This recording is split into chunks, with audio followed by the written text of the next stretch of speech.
My channel learn with Kiru.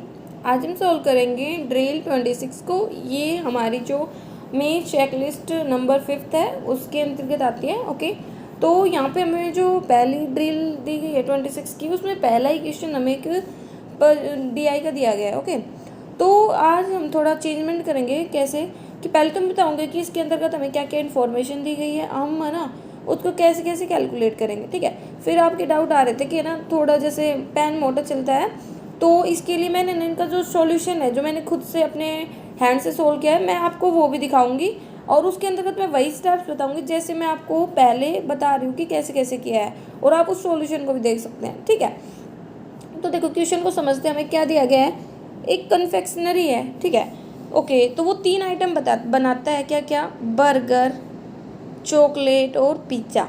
ठीक है, इन 3 different month, 3 महीनों में, अक्टूबर, नवंबर और दिसंबर। ठीक है, इन महीनों में। ओके, मंथ्स भी आ गए इधर और आइटम भी आ गया।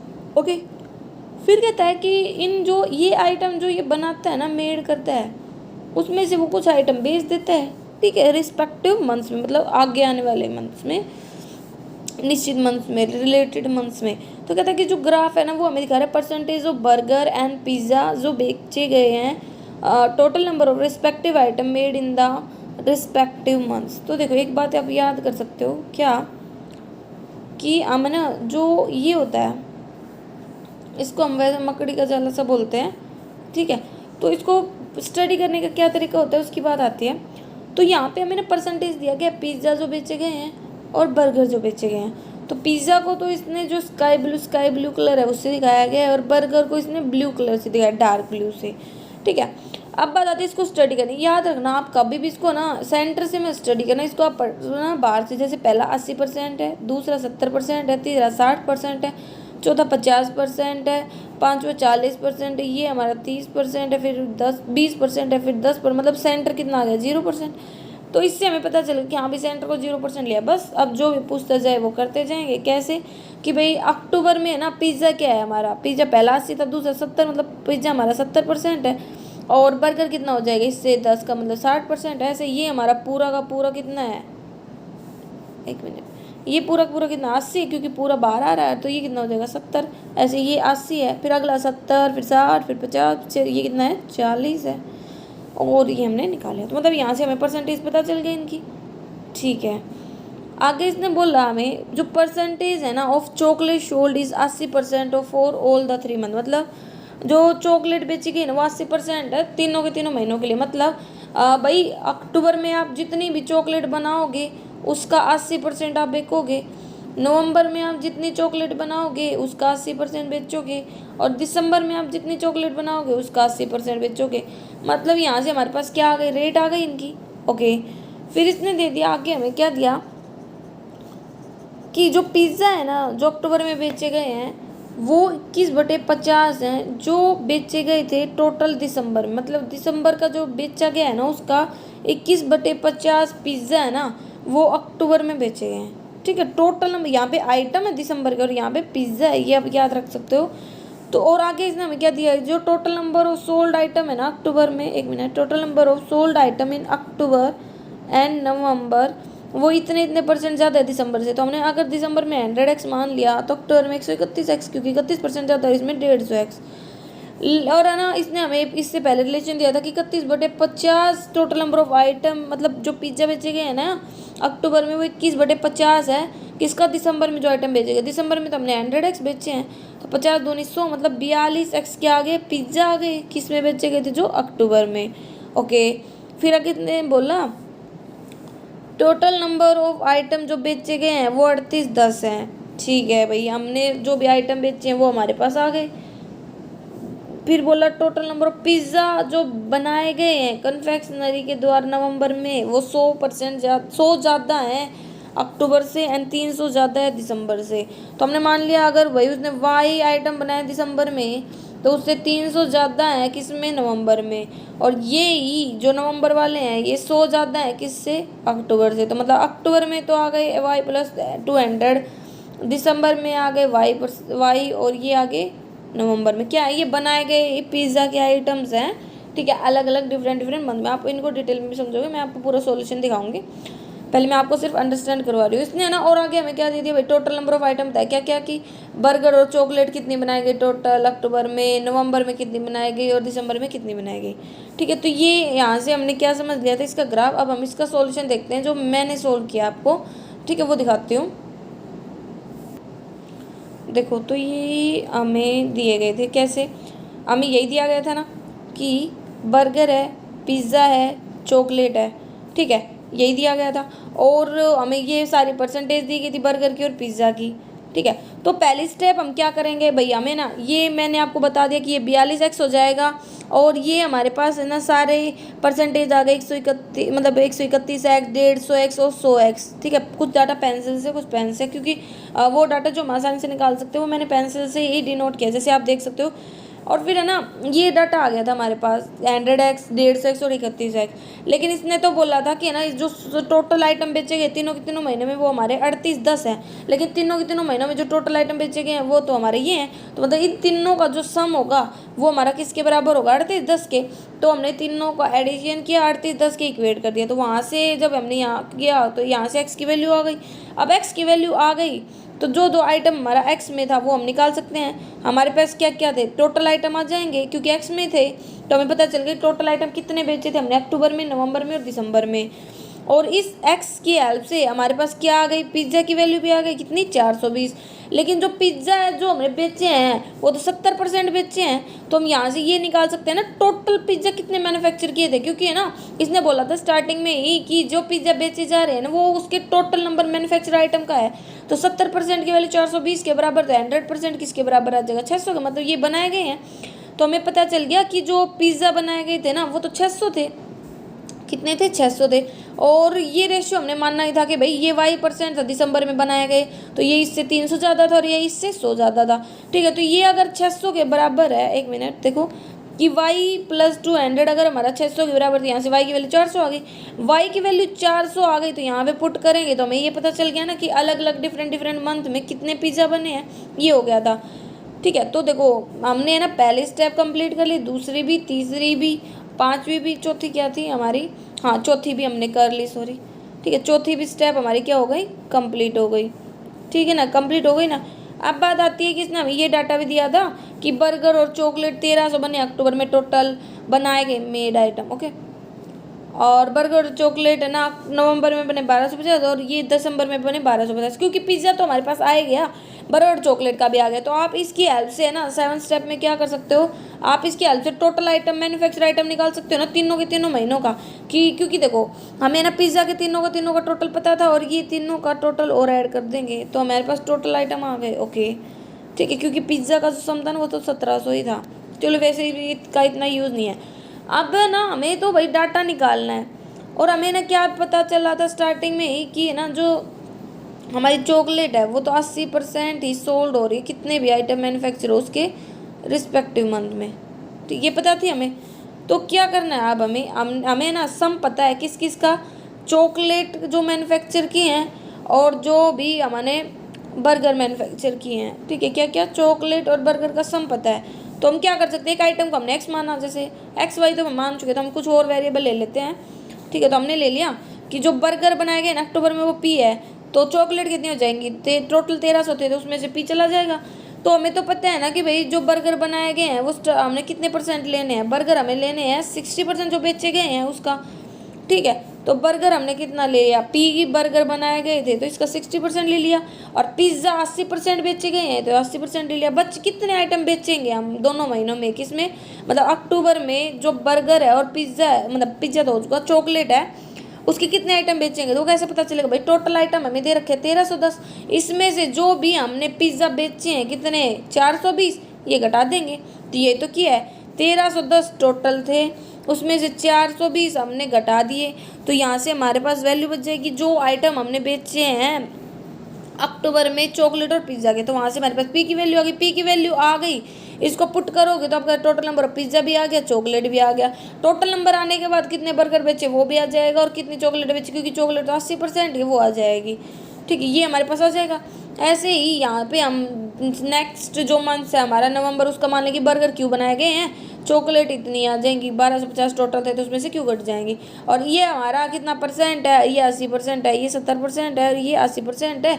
ये हमारा किसके बराबर होगा, टोटल जो बेचे गए हैं उसमें से जो पिज्ज़ा बेचे गए वो घटा देंगे, वहाँ से क्यू की वैल्यू 600 आ गई। ऐसे ही हमने एक आर माना, एक आर मतलब जो वेरिएबल था उसको, कि भाई चॉकलेट आर बनाई गई दिसंबर में, और चॉकलेट ना जो बनाई गई दिसंबर में, मतलब बर्गर बनने हमने चॉकलेट माने टोटल में से आर घटा दिए।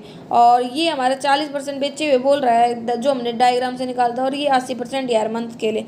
और ये किसके बराबर होगा, टोटल जो बेचे गए उसमें से पिज्ज़ा को घटा देंगे, मतलब यहाँ से आर की भी वैल्यू आ गई। अब एक बात बताओ, आपके पास सारी वैल्यूज़ आ गई, ठीक, इसकी अक्टूबर नवंबर दिसंबर की, कि कितने कितने हमने बनाए हैं, क्योंकि हमारे पास पी क्यू आर सब का डाटा है, ठीक है। तो यहाँ से और इन तीनों को जब हम टोटल जो वैल्यू हमें दे रखी है इधर, ठीक है, इसमें से घटाएंगे तो यहाँ से हमारे पास चॉकलेट का भी आ जाएगा।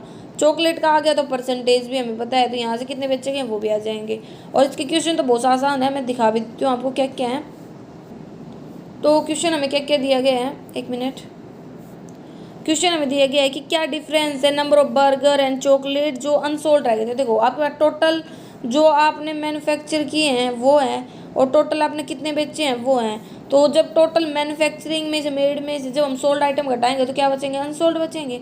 तो ये सारा डाटा है तो अनसोल्ड आसानी से निकाल सकते हैं। ऐसे रेशियो पूछा गया चॉकलेट बर्गर पिज्जा रिस्पेक्टिवली जो दिसंबर में बेचे नहीं गए थे। मतलब क्वेश्चन इतने ज़्यादा इजी हैं, बस बहुत ज़्यादा। यहाँ पे रिवेन्यू पूछा गया कि भाई हमने चॉकलेट को 50 रुपये के हिसाब से बेचा, बर्गर को 60 रुपये के हिसाब से बेचा, पिज्जा को 150 रुपये के हिसाब से बेचा। रिस्पेक्टिवली का मतलब होता है कंटिन्यू, कि पहली अमाउंट पहले के लिए बोल रहा है, दूसरी अमाउंट दूसरे के लिए, और तीसरी अमाउंट तीसरे के लिए। ओके, ये होता है रिस्पेक्टिवली का मतलब, तो हम निकाल सकते हैं। ये जो क्वेश्चन है ना हमारा 5th, ये थोड़ा अच्छा क्वेश्चन है, वैसे तो आसान ही है, लेकिन देखो इसमें बोला है कि हमें ना पाई चार्ट में प्रेजेंट करना है किस किस को, जो अनसोल्ड आइटम है ना, पिज्ज़ा के अक्टूबर में, चॉकलेट के दिसंबर में, और बर्गर के नवंबर में, उनको एक पाई चार्ट में, मतलब तीनों के डाटा को हमें प्रेजेंट करना है एंगल की फॉर्म में, ठीक है। तो कहता है कि made by number of unsold chocolate in December will be in degree, ठीक है, डिग्री में।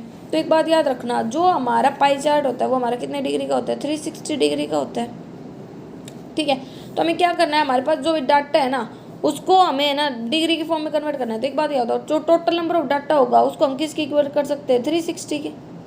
तो एक डाटा मतलब 360 डिवाइड बाई वो डाटा, और हमें जिस भी डाटा को करना है, जैसे भाई हमने अनसोल्ड आइटम दिसंबर के करना है तो उसको क्या करेंगे, इससे मल्टीप्लाई कर देंगे, वहाँ से इसकी डिग्री आ जाएगी। बस फिर देख लेना, जो डाटा बड़ा उसका थोड़ा डायग्राम बड़ा कर देना, जो छोटा उसका कम कर देना, ऐसे प्रेजेंट कर देना। क्योंकि जरूरी नहीं होता कि डायग्राम में जो डिग्री में वैल्यू प्रेजेंट कर रहे हैं उसमें फिगर का थोड़ा इतना दे, मतलब डिग्री वैल्यू पूछी गई, वैसे भी हम इसको आसानी से कर सकते हैं, ठीक है। जैसे कि यहाँ पे हमें दिखा रखा है कि हमारे पास क्या क्या आइटम आ गया था, कितने हमने बनाए हैं, कितने बेचे हैं, फिर बेचे हुए में से बनाए हुए घटाएंगे तो अनसोल्ड आ जाएंगे, ठीक है। इस टाइप से हम ये सारा डाटा कर सकते हैं। ये सॉल्यूशन हमारा जहाँ पे हमें ये सारा डाटा दे रखा है, ठीक है। तो वो हमारी ड्रिल थी ये 26 की। अब बात आती है ड्रिल 27 दिया गया है कंपाउंड इंटरेस्ट के ऊपर, कि मतलब यहाँ पे ये बताया गया कि 5 फ्रेंड्स हैं और वो अपने जो मनी है ना उसको बैंक में डिपॉजिट करते हैं, अलग रेट ऑफ इंटरेस्ट है, मतलब जो रेट ऑफ इंटरेस्ट है ना वो हर फ्रेंड के अलग अलग है। और वो CI पर, मतलब कंपाउंड इंटरेस्ट मतलब CI पर। CI का मतलब क्या होता है अगर हम समझे तो, इसका मतलब होता है इंटरेस्ट ऑन इंटरेस्ट, की इंटरेस्ट के ऊपर भी आपको क्या मिलता है, इंटरेस्ट मिलता है। जबकि SI क्या होता है, जो हर साल सेम होता है, जिसमें इंटरेस्ट के ऊपर कोई भी इंटरेस्ट नहीं मिलता। क्योंकि जो CI होता है उसमें क्या होता है, जो इंटरेस्ट आपने पहले साल कमाया है वो भी डिपॉजिट हो जाता है, और नेक्स्ट ईयर फिर आपको जो आपका प्रिंसिपल था वो तो वो होगा ही, और जो इंटरेस्ट आपने कमाया था पिछले साल वो, उन दोनों के ऊपर क्या लगेगा, नेक्स्ट ईयर इंटरेस्ट लगेगा। फिर तीसरे साल इन तीनों को जोड़ के चौथे ऐसे लगेगा। जो कि SI में क्या होता है, हर बार प्रिंसिपल अमाउंट पर ही इंटरेस्ट लगता है, चाहे कितने ही साल पास हो जाओ। इसीलिए जो इसका इंटरेस्ट होता है ना SI का, वो हर साल सेम होता है।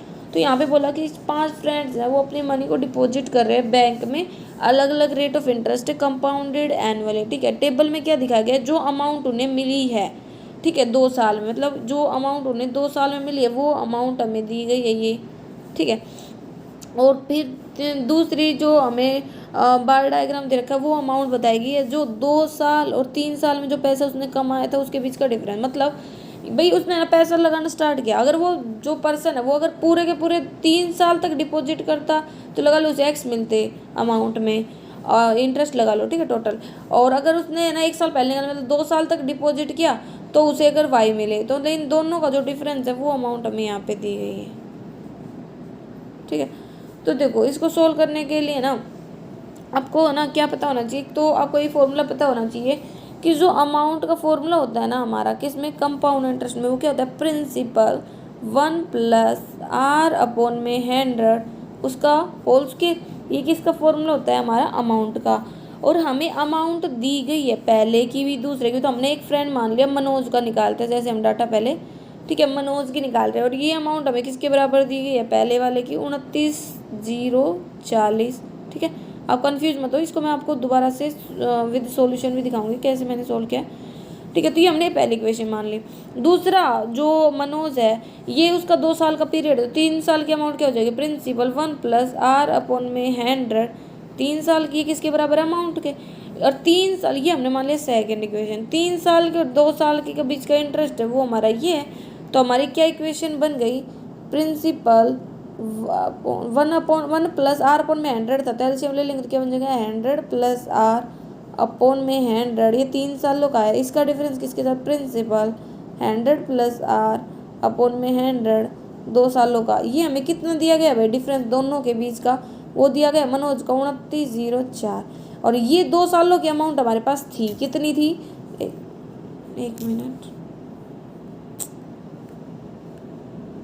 एक मिनट, हाँ, तो 2 सालों की अमाउंट हमारे पास कितनी थी, सॉरी गलती से हो गया, 29,040। ये हमारे पास क्या थी, अमाउंट थी 2 सालों की। तो अब क्या कर सकते हैं, इस 29,040 में से हमें है ना ऐड कर देना जो हमारा 29,004 जो दोनों का डिफरेंस था। इससे क्या मिल जाएगी हमें, 3 साल बाद जो उसे क्या मिलनी थी, अमाउंट मिलनी थी वो मिल जाएगी, ठीक है भाई। अब हमारे पास रेट तो नहीं आया तो हम क्या कर सकते हैं, 3 साल बाद की जो अमाउंट आई है उसका जो रेशियो है उसको 2 साल की अमाउंट से डिवाइड करेंगे ना, तो वहाँ से हमारे पास रेट ऑफ इंटरेस्ट आ जाएगी। रेट ऑफ इंटरेस्ट की हेल्प से आप पहली या दूसरी इक्वेशन में पुट करके प्रिंसिपल निकाल सकते हो। जैसे मैं आपको दिखाती हूँ कि मैंने कैसे किया है, आपको समझ में, मैंने सिर्फ 2 ही फ्रेंड का निकाला है, तो आप है ना तीसरे फ्रेंड का अपने आप निकाल पाओगे। तो देखो यहाँ पे क्या किया गया है कि भाई हमें ये ड्रिल 27 सोल्व करनी है ना, तो हमें क्या दिया गया है, ये हमें सारी अमाउंट दी गई इनकी, और ये जो डिफरेंस है 2 साल का 3 साल का ये दिया गया है, ठीक है। तो हमें समझना है ये मनोज का है, अगर आप मनोज का थोड़ा पेंसिल से क्या है ये समझ में नहीं आया तो पहले मैंने दूसरे जो पर्सन नीरज के क्या है मैं आपको समझाती हूँ। देखो हमें ये दिया गया था कि 2 साल की जो अमाउंट है वो हमारी इतनी है, और 3 साल की अमाउंट हमने मान ली कि भाई P+1+r/100 3 ईयर का वो हमारा अमाउंट की इक्वल है, मतलब सेकंड इक्वेशन है।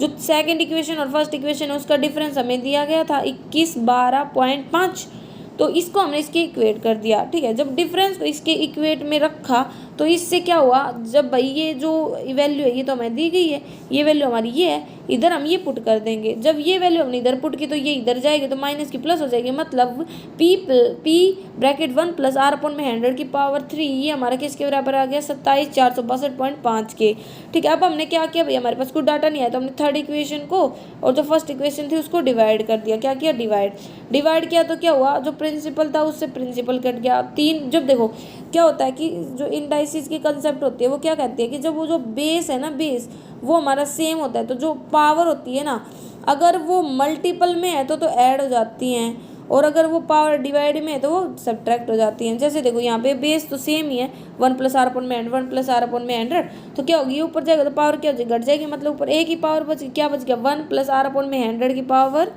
1, ठीक है। लिखो ना लिखो बराबर बात है, और इन दोनों को डिवाइड कर दिया।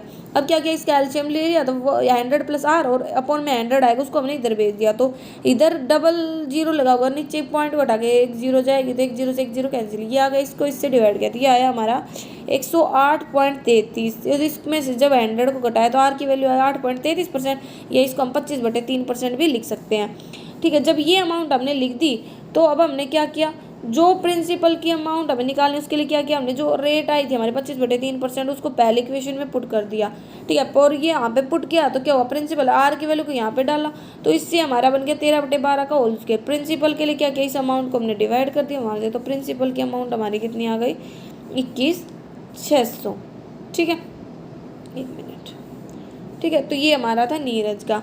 ऐसे ही मैंने यहाँ पे मनोज का किया था। कैसे कि भाई देखो 29 40 के बराबर था 2 साल का, ठीक है। ये था 2 साल का एलसीएम लेने के बाद, ओके। और 3 साल का हमारा हमने ये मान लिया अमाउंट, ओके। और दोनों का जो डिफरेंस है वो हमें इतना दिया गया है। तो हमने क्या किया, दोनों का डिफरेंस मतलब यहाँ पे उसकी वैल्यू रख दी ना सी की, और ये इसके बराबर था। तो मैंने 3 साल का जो टोटल अमाउंट है हमारे पास वो आ गया ना, ठीक है। अब ये आ गया तो हमने क्या किया, तीसरे को और पहले को डिवाइड कर दिया। जब तीसरे और पहले को डिवाइड किया तो हमने इसको ऐसे लिखा, ठीक है। डिवाइड करने के बाद कि वही पावर घट जाएगी, ये तो एक ही पावर बचेगी। तो ये आ गया हमारा 100 प्लस आर अपॉन में 100, ये इसकी इक्वल। तो यहाँ से हमने क्या किया, 100 को ऊपर भेज दिया, ठीक है। तो ये इधर आ गया, मतलब 1 0 से 1 0 ऐसे काट दो। तो ये इधर आने के बाद जब हमने इसको डिवाइड किया तो ये आया हमारा 100 plus R is equal to 110।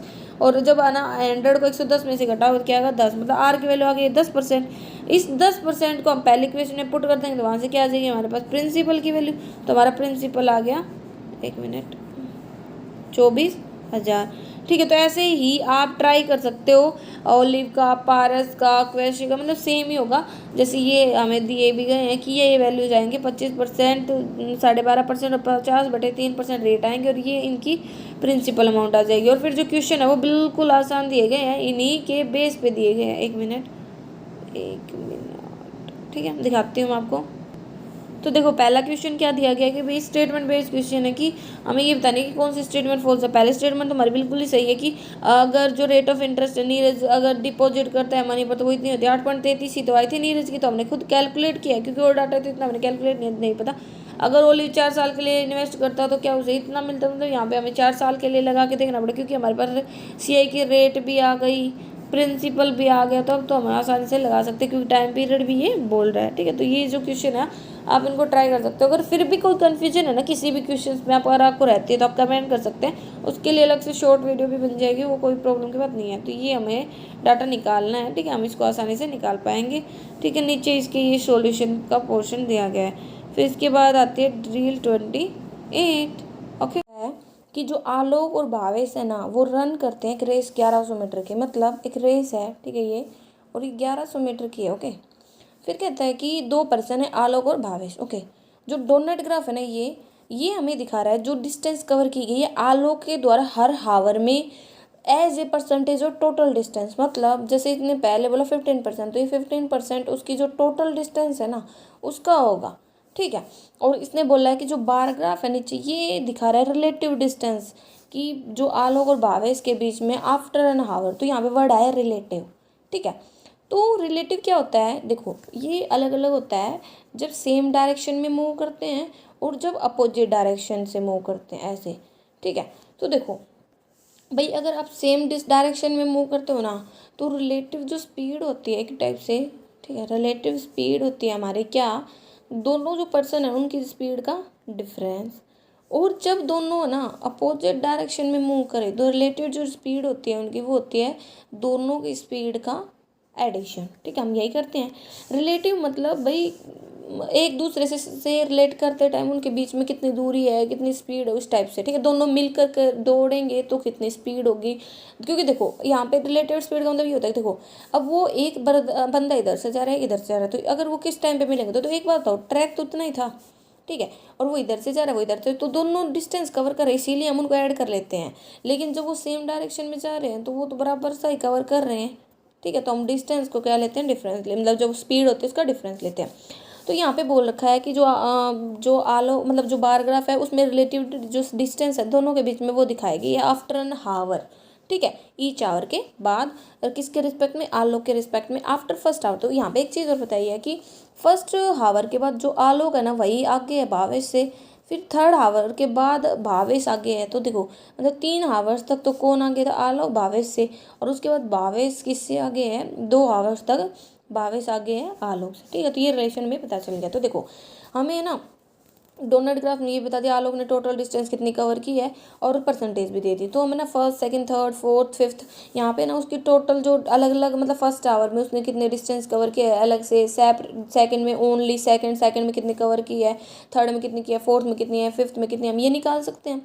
ठीक है। और अगर आलोक की आ गई तो हम उसकी हेल्प से हम किसकी निकाल सकते हैं, भावेश की भी, क्योंकि उन दोनों के बीच में रिलेटिव डिस्टेंस बता रखे हैं। रिलेटिव का मतलब क्या होता है, रिलेटिव का मतलब है कि भाई देखो जैसे फर्स्ट आवर में हम 15% निकाल ले 1100 का, तो वो होता है 165, ठीक है। फर्स्ट आवर में इसने 165 कवर किया है, ठीक है। और हमें यहाँ पे ये बताया कि जो आलोक और भावेश है उसके बीच में फर्स्ट आवर में कितनी दूरी है, तो फर्स्ट आवर में ये 50 है, ठीक है। कितनी है, 50 है। तो हम घटाएंगे तो जो भावेश है उसकी कितनी आ गई, 115 की भावेश ने 115 की, मतलब जैसे ये ट्रैक था, जब आलोक 165 कवर करके इधर था ना, तो भावेश उससे कितना 50 पीछे था, मतलब 50 पीछे, 115 कवर करके वो इधर था। रिलेटिव का मतलब उनके बीच में इतनी दूरी थी उस टाइम पे, ठीक है। तो देखो इसको ना मैं आपको नोटबुक से समझाती हूँ, मतलब जो मैंने सोल्व किया था आपको मैं वो दिखाती हूँ कि कैसे किया था, क्योंकि आपके कमेंट थे ना कि इसमें स्पेस कम होता है। तो देखिए क्या है वो, देखो तो यहाँ पे क्या दिया गया है, ये हमारे हावर्स थे, first second third fourth fifth six, ये ठीक है 5 ही हावर्स थे। और ये अलग अलग से निकाले क्योंकि 1100 टोटल थी।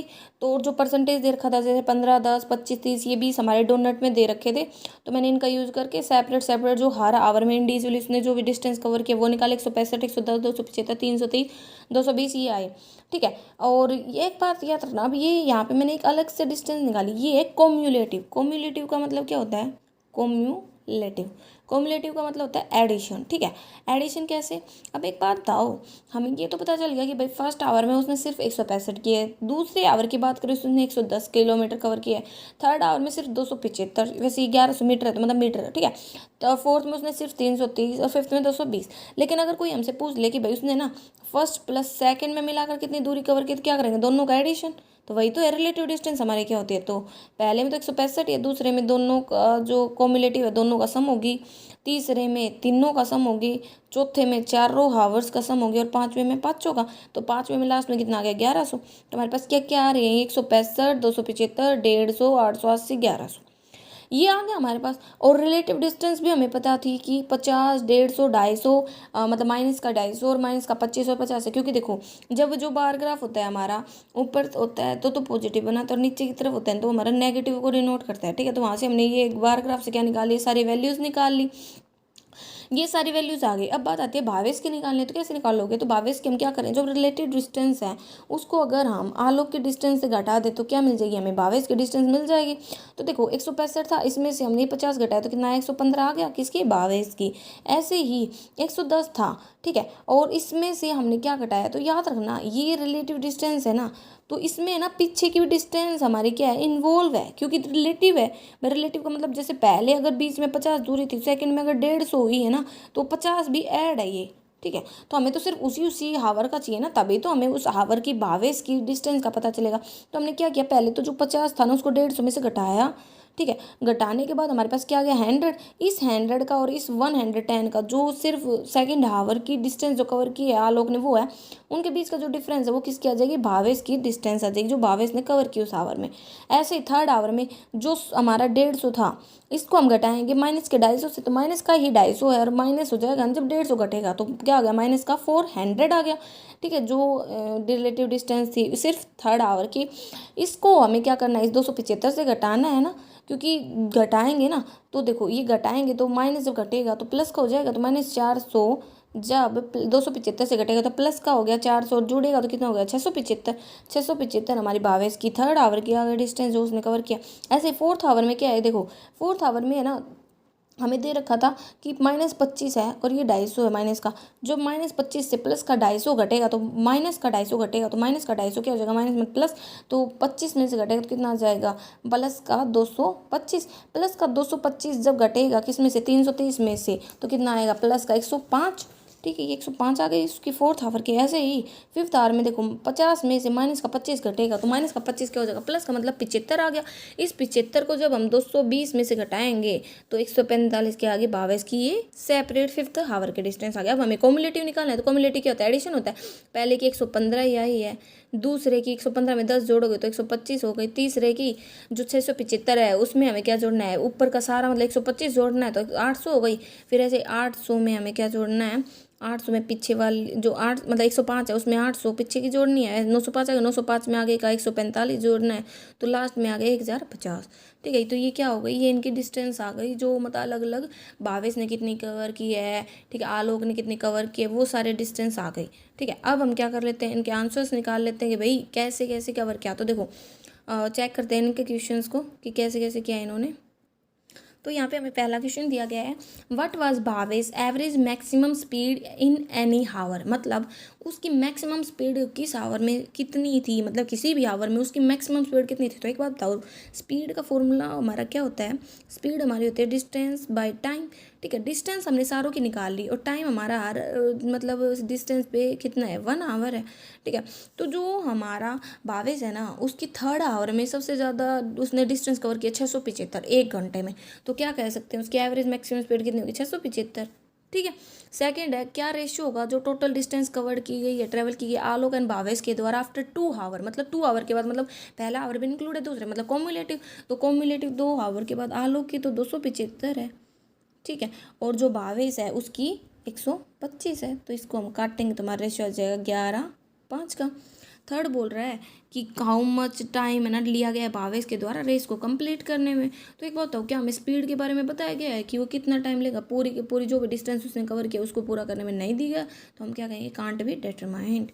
ऐसे फोर्थ में क्या तरीका, what would be the average speed of Bhavesh in the 5th hour to finish the race, कि जो मतलब भावेश है ना वो कितना उसकी स्पीड क्या होगी 5th, जब वो है ना कवर करेगा आलोक के साथ मिल करके, क्या जो आलोक है ना उसके साथ मिल करके, एक मिनट, उसे है ना डिस्टेंस मतलब जो 5th आवर है, 5th बोला है ना, एक minute, what would have speed of 5th hour में जब वो फिनिश करेगा रेस को किसके साथ मिल करके, आलोक के साथ, तो एवरेज स्पीड क्या होगी। एक बात बताओ, आलोक ने 5th आवर में तो पूरी कंप्लीट कर ली थी, भावेश उससे कुछ ना कुछ पीछे तक रिलेटिव डिस्टेंस थी उसके बीच की।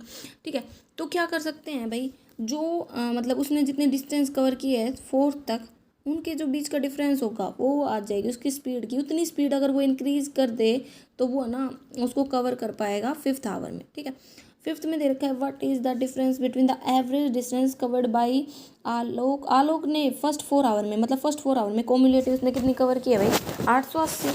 ठीक है, तो 880 अपन में 4 आवर में किया, तो मतलब डिवाइड करेंगे डिस्टेंस है, ऐसे ही उसने 5th आवर में टोटल कितनी 1050 कॉम्युलेटिव किया है, तो 5 से डिवाइड कर देंगे आवर। ठीक है, तो इन दोनों का डिफरेंस आ जाएगा हमारा 10 मिनट। ठीक है, तो ये हमारे 5 क्वेश्चन से। इसके बाद आते हैं हमारे, एक मिनट, ड्रिल 29। हमें एक मैंसुरेशन बेस्ड डीआई दी गई है। ठीक है, मैंसुरेशन मतलब जैसे क्यूब कुबॉइड। ठीक है, तो यहाँ पे मेन रोल रह जाता है कि हमें ना फॉर्मूलाज याद होना बहुत ज़्यादा ज़रूरी है।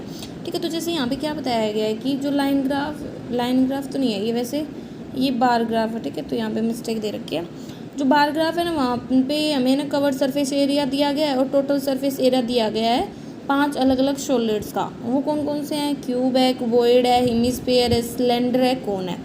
तो अगर इनकी शेप की बात करें तो क्यूब हमारा कैसे बनता है, ठीक है, ऐसे बनता है।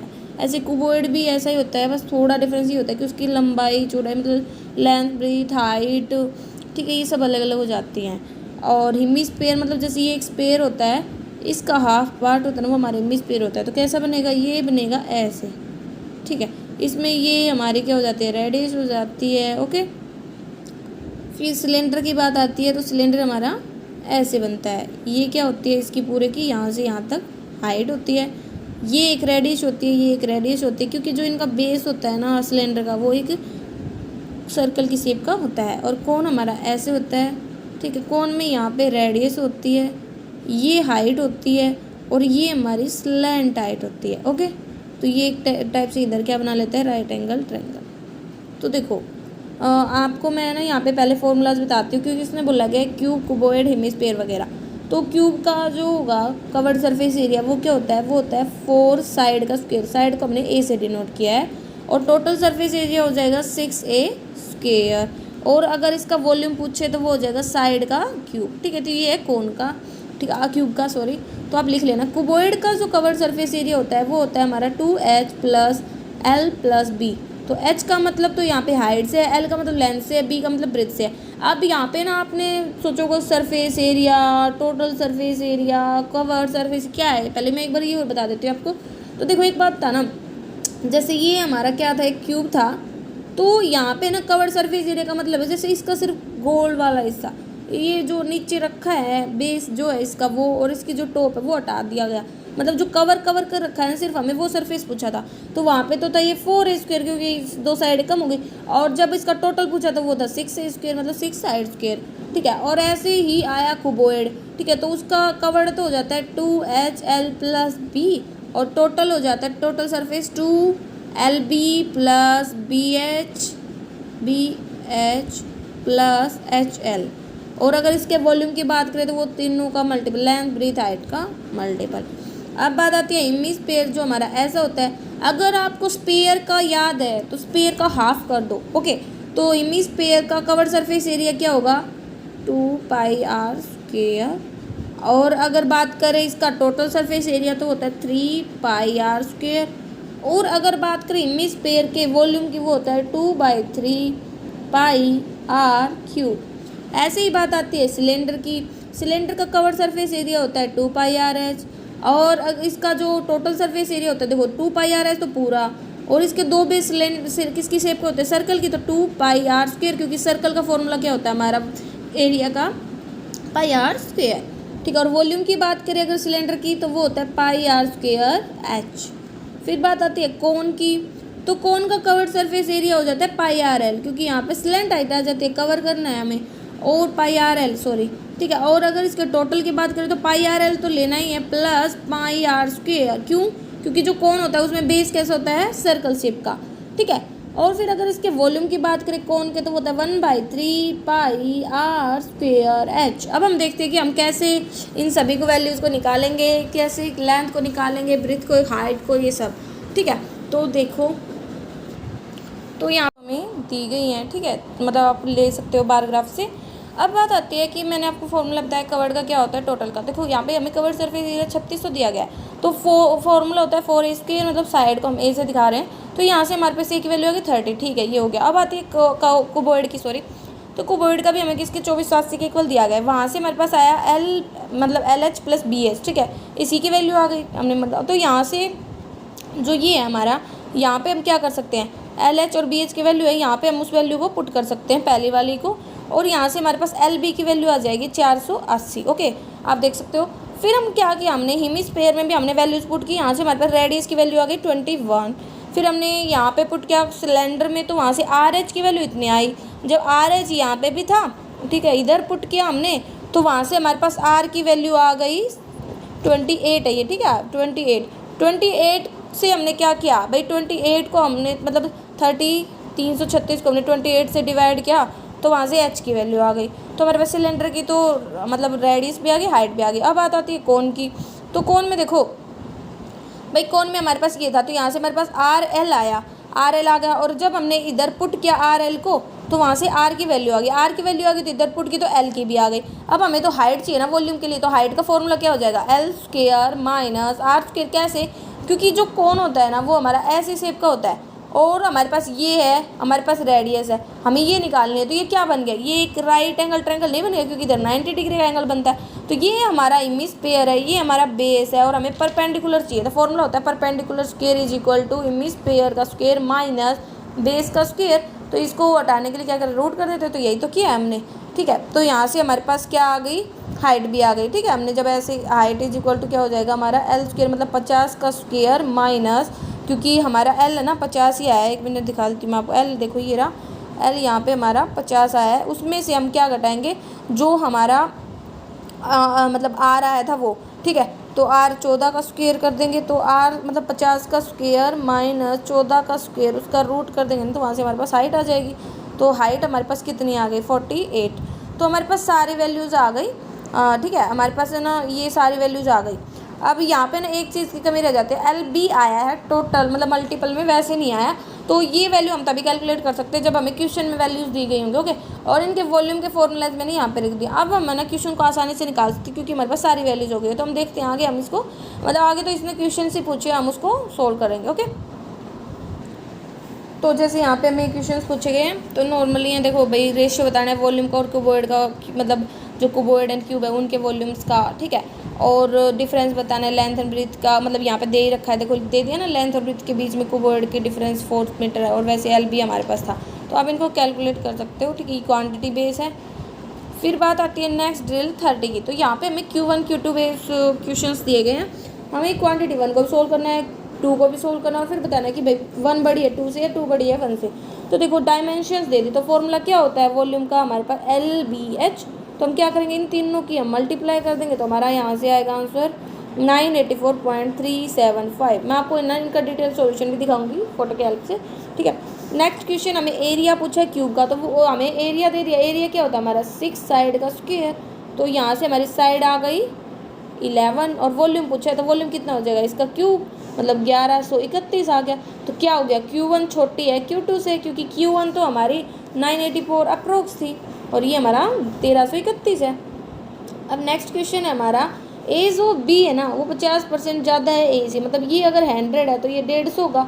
सी की 20% कम है बी से, बी की 20% कम मतलब बी 500, मतलब 4/5, ठीक है। तो 5 × 15 0, ठीक है। तो ये आगे 4 × 12 मतलब 120, ओके। फिर डी की बोल रहा है, जो डी की एज है वो 10% कम है सी से, 10% कितना होगा 120 का 12, तो 120 में से 12 गया तो कितना है 90, एक मिनट, 120 में से 12 गया तो 98 ही आएगा ना, क्या बोला है 10% कम है सी से डी की, तो 98 आ जाएगा, ठीक है।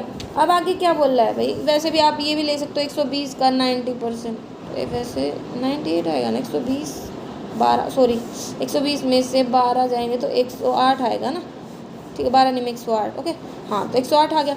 तो हमें क्या मिल गया, रेशियो मिल गया ना, क्या BACD का ये हमारा आ गया 75। वैसे आप इसको 2 से काट देना, 50 60 और 54, ये हमारा 2 से कट रहा था। तो अब इसने बोला कि भाई सी की एज कितनी ज़्यादा है ए की एज से, तो C माइनस A अपॉन में A मल्टीप्लाई 100, यही करेंगे। तो C की है और A की, उनके बीच का डिफरेंस है 10 और A की 50 है, तो क्या हो जाएगा 10 अपॉन में 50 मल्टीप्लाई 100, यहाँ से आ गए 20%। ऐसे इसने D के साथ पूछा कि D का A का क्या डिफरेंस है, तो वहाँ से आएगी 8%। तो क्या होगा, क्वांटिटी 1 बड़ी है Q2 से, ठीक है। ऐसे अब थर्ड क्वेश्चन हमें क्या दिया गया, ये हमारा है 3 पार्टनर है, उन्होंने इन्वेस्ट किया था, ठीक है। तो उनकी टोटल इन्वेस्टमेंट दी गई है ABC की 1,20,000, ठीक है। तो देखो ये हमें टोटल इन्वेस्टमेंट दी गई है, और ये भी बताया कि एंड में उन्हें प्रॉफिट कितना मिला था। एक बात बताओ, सेम टाइम है, टाइम सेम है, ठीक है। तो वैसे हमारा ये होता है investment multiply time is equal to profit. जब टाइम सेम होगा तो इन्वेस्टमेंट और प्रॉफिट बराबर हो जाएंगे, तो हम ये कह सकते हैं कि जो ये प्रॉफिट बताया गया है ना, ये ही इनका इन्वेस्टमेंट है। तो इसने बोला sum of investment of A and B, मतलब इन दोनों का सम, और सी और ए का डिफरेंस, ठीक है, इन दोनों का डिफरेंस। तो इनको करेंगे तो वहाँ से हमें ये देखना है कि कौन किससे बड़ा है। तो यहाँ से हमारा Q1 छोटा आएगा Q2 से, ठीक है। तो वो मैं आपको दिखा दूँगी बाद में कैसे। नेक्स्ट क्वेश्चन दिया, एक हॉर्स है, वो ना एक पैग से बंधा हुआ है, पैग मतलब खुट्टे से, ठीक है। ये एक रेक्टेंगल की शेप का ही है, इससे यहाँ पे एक घोड़ा बंधा हुआ है, और उसकी रस्सी है ना 14 मीटर की है, और वैसे ये 40 और 20 मीटर लंबाई चौड़ाई है इसकी, ठीक है। तो देखो यहाँ पे ना इसने बोला, पहले क्वेश्चन क्या पूछा कि जो एरिया है ना फील्ड का, जो हॉर्स चरेगा, मतलब हॉर्स भाई इसी रस्सी के से घूम घूम के चल सकता है ना, तो क्या बन गया, ये एक क्वाड्रेंट सा बन गया, ठीक है, सर्कल की शेप का, मतलब एक सर्कल को 4 पार्ट में बांट सकता है ना। तो यहाँ से एरिया क्या आ जाएगा भाई, पाई आर स्क्वायर का 4, यही तो करेंगे, ठीक है। तो क्या हो जाएगा, पाई हमारा क्या है, मतलब पाई की वैल्यू 22/7 होती है, आर रेडियस भाई 14 ही हो गई ना, वो 14 मीटर लंबी है वो, ठीक है, अपॉन में 4, तो यहाँ से आगे 154।